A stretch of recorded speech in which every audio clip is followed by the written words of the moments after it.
नमस्कार। आज के मशीनी युग में जितने भी कलपुर्जे बनते हैं बहुत ही सूक्ष्म माप में बनाए जाते हैं।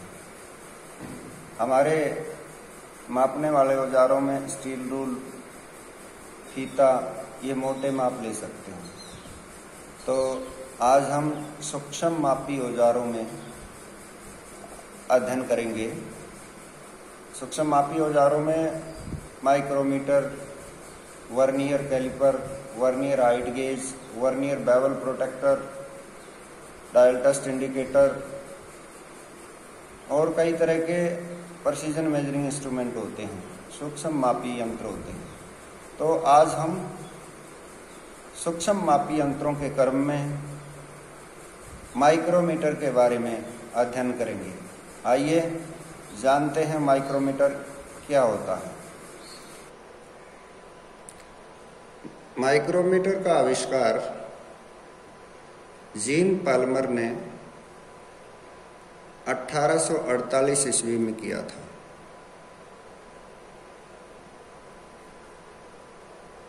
जीन पाल्मर ने 1848 ईस्वी में इसका आविष्कार किया था और माइक्रोमीटर को मॉडिफाइड किया गया है 1855 में।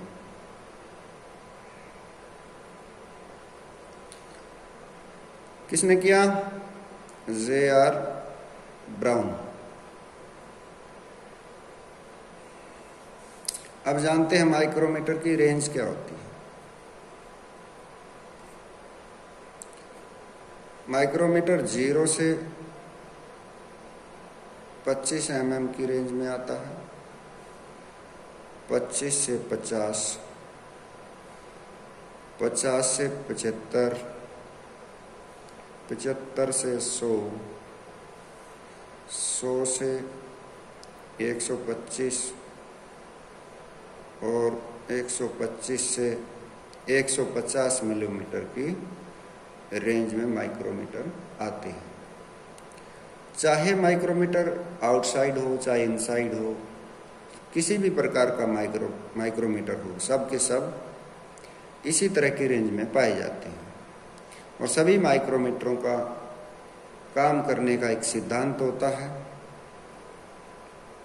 सिद्धांत जो होता है माइक्रोमीटर का, वो नट बोल्ट की तरह से काम करते हैं।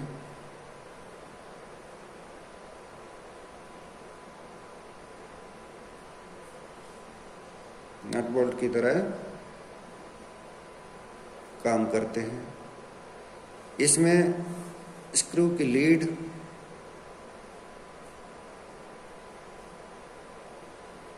व पिच के आधार पे ये काम करता है। स्क्रू की लीड और पिच के आधार पे काम करता है। जैसे नट के अंदर बोल्ट घूमता है, ऐसे ही इसका स्पिंडल घूमता है और चूड़ी से ही आगे बढ़ता है। सभी प्रकार के माइक्रोमीटर्स में यही सिद्धांत लागू होता है।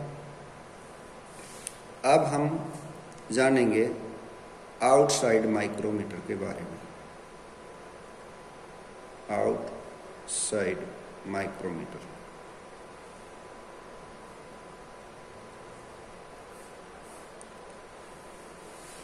सबसे पहले आउटसाइड माइक्रोमीटर्स के पार्ट्स जानेंगे।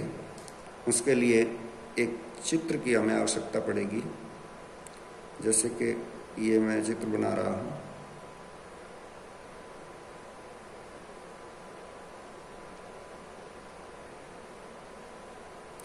ये माइक्रोमीटर का हो गया फ्रेम और माइक्रोमीटर के फ्रेम जो है वो जुड़ा होता है बैरल के साथ। इसको स्लीव भी कहते हैं और स्लीव जुड़ी रहती है थिम्बल के साथ। इस भाग को थिम्बल कहते हैं। थिम्बल का ये जो भाग, इस पे नर्लिंग की होती है ताकि हाथ की ग्रिप बनी रहे।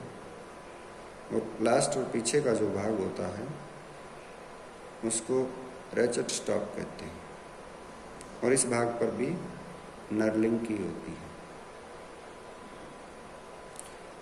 रैचेट स्टॉप का उपयोग इसलिए किया जाता है ताकि माइक्रोमीटर के ऊपर समान दबाव पड़े। प्रत्येक व्यक्ति के हाथ की शक्ति कम या ज़्यादा हो सकती है, तो ऐसे में माइक्रोमीटर की जो माप है वो गलत ना हो, इसलिए रैचेट स्टॉप का प्रयोग करते हैं। तो ये हुआ रैचेट स्टॉप।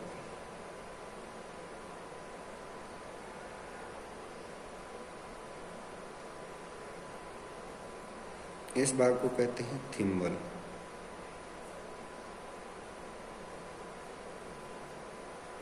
ये जो भाग है इसको बैरल या स्लीव कहते हैं। नहीं, स्लीव ये वाला भाग है, ये पूरा यहां से यहां तक थिम्बल है। स्लीव के अंदर से एक स्पिंडल निकलता है, ये स्पिंडल है, और स्पिंडल की ठीक सीध में फ्रेम के दूसरे छोर पर एक भाग होता है, उसको एनविल कहते हैं। एनविल, ये स्पिंडल।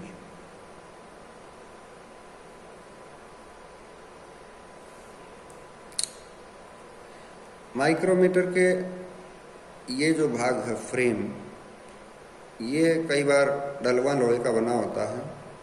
वैसे आम तौर पर ज़्यादातर माइक्रोमीटर क्रोमियम स्टील के बनाए जाते हैं।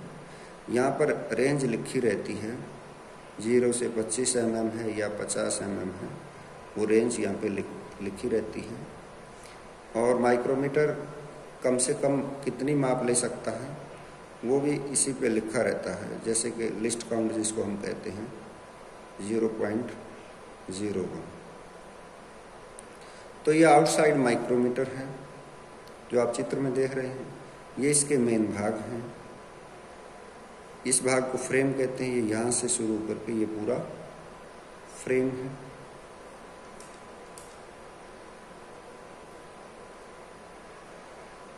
फ्रेम के ऊपर इस साइड में एनविल है, इधर स्पिंडल दिख रहा है जो स्लीव में जाता है और थिम्बल से जुड़ता है। यहाँ पर एक लॉकिंग स्क्रू लगा होता है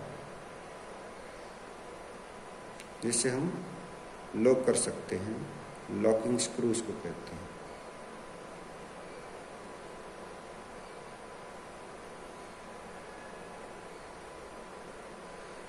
अब माप कैसे, इस पे ग्रेजुएशन होती है।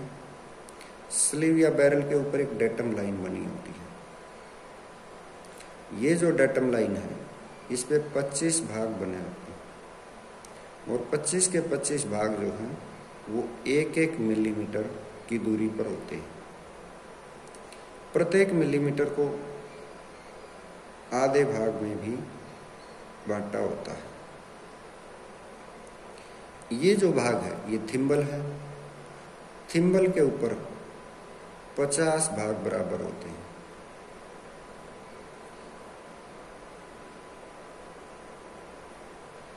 इस तरह से थिम्बल के ऊपर भाग बने होते हैं। मान लिया कि ये 0 है तो 5, 10, 15, 20 का अंतराल पे यहाँ पे 45 होगा, यहाँ पे 40 होगा। इस तरह से ये पार्ट्स हैं। अब ये जो हमारा माइक्रोमीटर है, आउटसाइड माइक्रोमीटर, इसके द्वारा हम जो माप लेते हैं वो 0.01 न्यूनतम जो माप है इसका, उसको हम कहते हैं लिस्ट काउंट। लिस्ट काउंट जो होता है वो 0.01 मिलीमीटर होता है साधारण माइक्रोमीटर का। ये जो माइक्रोमीटर हम पढ़ रहे हैं ये साधारण माइक्रोमीटर है। तो ये लिस्ट काउंट कैसे निकलता है? लिस्ट काउंट का मतलब होता है अल्पतम माप, यानी कि इस इंस्ट्रूमेंट के द्वारा कम से कम माप जो हम ले सकते हैं उसको लिस्ट काउंट कहते हैं। अब बात ये आती है कि इसका जो सिद्धांत है, जैसे हमने पढ़ा था ऊपर, कि नट बोल्ट की तरह से ये काम करता है और स्क्रू की लीड व पिच के सिद्धांत पे ये काम करता है। यानी कि ये जो हमारा स्पिंडल है, इसका ये स्पिंडल ये आगे को बढ़ता है और आगे को बढ़ाने के लिए थिम्बल को घुमाना पड़ता है। थिम्बल के घूमने से ये आगे क्यों बढ़ता है? क्योंकि स्लीव के अंदर और स्पिंडल के ऊपर चूड़ी कटी होती है। जैसे नट का काम करती है ये बैरल स्लीव और बोल्ट का काम करता है स्पिंडल। जैसे नट के अंदर बोल्ट को घुमाएंगे तो आगे बढ़ता चला जाएगा बोल्ट, इसी तरह से हमारा स्पिंडल आगे बढ़ रहा है। और जो इसकी जो पिच होती है वो होती है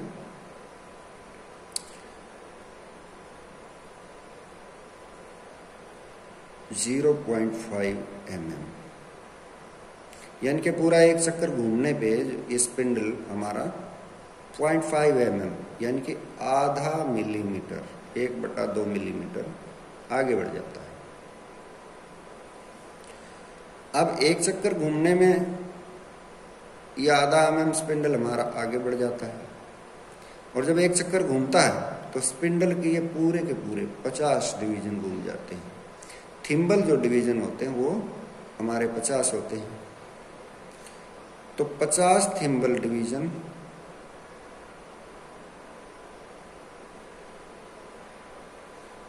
घूमने पर स्पिंडल आगे बढ़ता है 1/2 mm।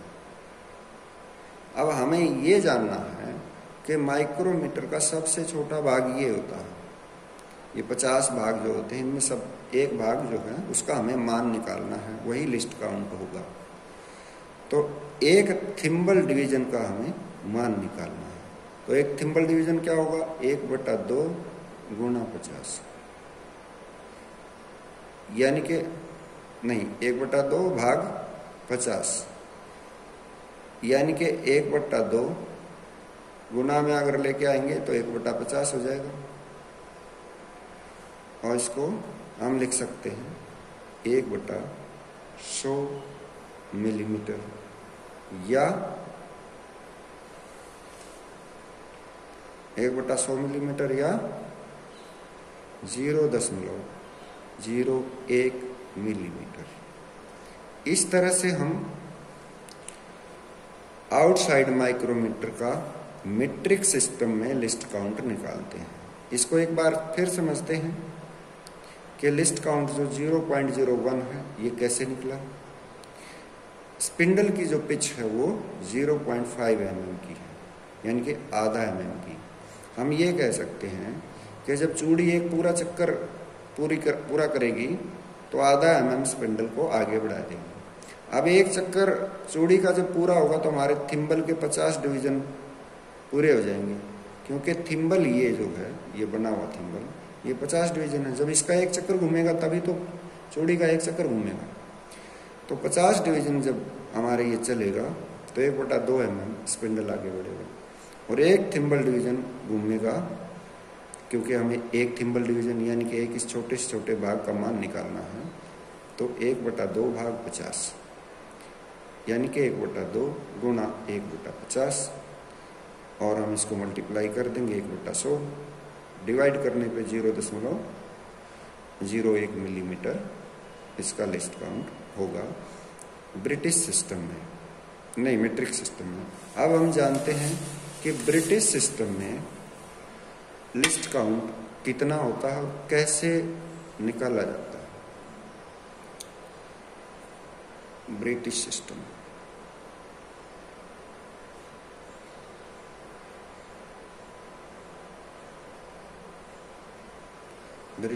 में लिस्ट काउंट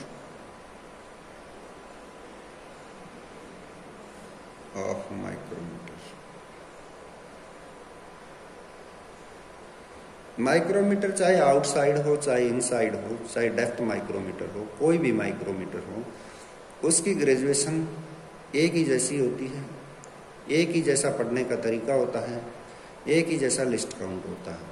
तो ब्रिटिश सिस्टम में माइक्रोमीटर की, साधारण माइक्रोमीटर की जो लिस्ट काउंट होती है वो होती है 0.001 इंच। इंच को हम ऊपर 2 निशान से दिखा सकते हैं। और अब इसमें भी वही बात है कि नट बोल्ट के सिद्धांत पे काम करता है। जैसे मैंने आपको बताया था कि स्लीव जो होती है और उसके बाद थिम्बल होता है। ये थिम्बल घूमता है, थिम्बल घूमता है लेकिन स्लीव नहीं घूमती है। इसको यहाँ से यहाँ तक हम पूरा थिम्बल कहते हैं और थिम्बल के ऊपर ये भाग बने होते हैं। थिम्बल के ऊपर कुल 25 भाग बनाए गए हैं और स्लीव के ऊपर जो डेटम लाइन होती है उसको 1 इंच को 40 बराबर भागों में बांटा गया है। तो हम ये कह सकते हैं कि जब हम थिम्बल को घुमाएंगे यानी कि बोल्ट को घुमाएंगे तो एक चक्कर जब पूरा होगा तो थिम्बल के 25 डिवीजन पूरे हो जाएंगे। तो हम ये भी कह सकते हैं कि 25 थिम्बल डिवीजन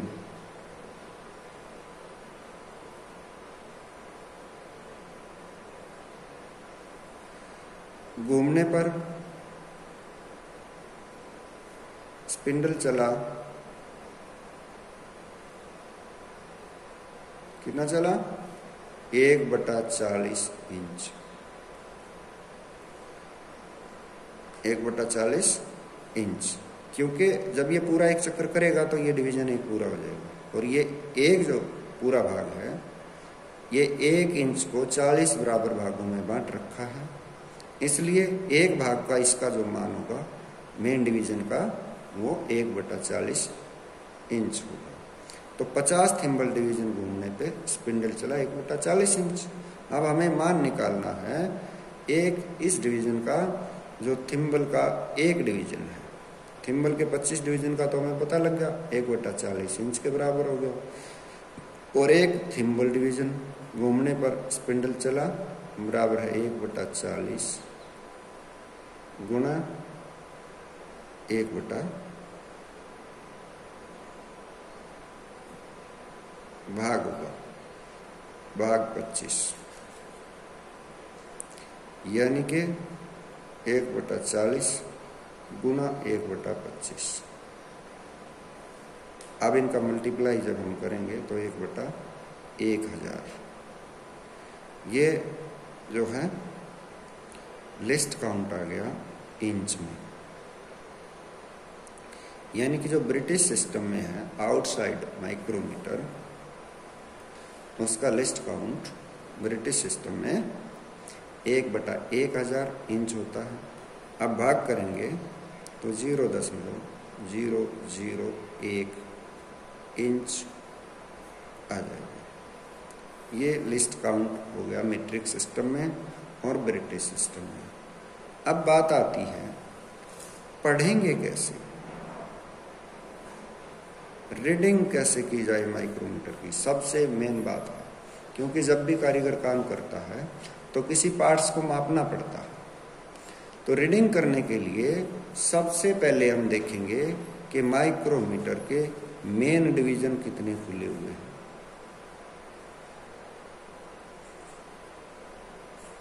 मेन डिवीजन का यहाँ पे अर्थ है कि ये वाले जो भाग हैं ये कितने खुले हुए हैं, जो डेटम लाइन के ऊपर अंकित भाग हैं वो कितने खुले हुए हैं।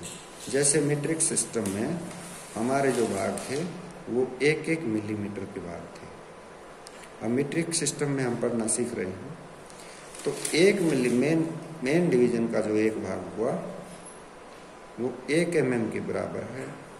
तो 4 भाग अगर खुले होंगे तो 4 mm हम लिख लेंगे मेन डिवीजन। अगर नीचे आधे mm वाला भाग खुला है तो हम 0.5 mm और लिख लेंगे। इसको सब डिवीजन लिख सकते हैं।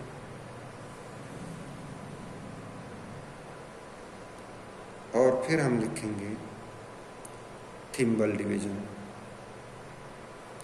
मीट्रिक सिस्टम वाले माइक्रोमीटर में थिम्बल पर 50 भाग बने होते हैं।